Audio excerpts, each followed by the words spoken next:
એવું કહેવાય છે કે કૈલાશનું તેડું ત્યારે જ આવે જ્યારે સ્વયં મહાદેવની અપાર કૃપા હોય.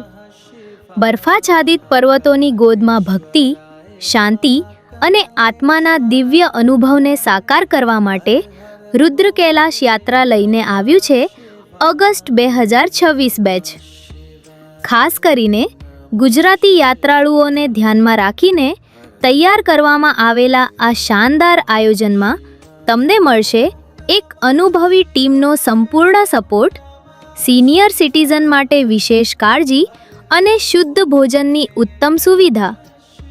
યાત્રા દરમિયાન ભજન કીર્તન અને શિવભક્તિથી છલકાતા આનંદમય વાતાવરણમાં વરણમાં તમે આધ્યાત્મિકતાની ચરમસીમાનો અનુભવ કરશો. આ વખતે મહાદેવ તમને બોલાવી રહ્યા છે. તો શું આ પવિત્ર યાત્રા માટે તમે તૈયાર છો? હર હર મહાદેવ.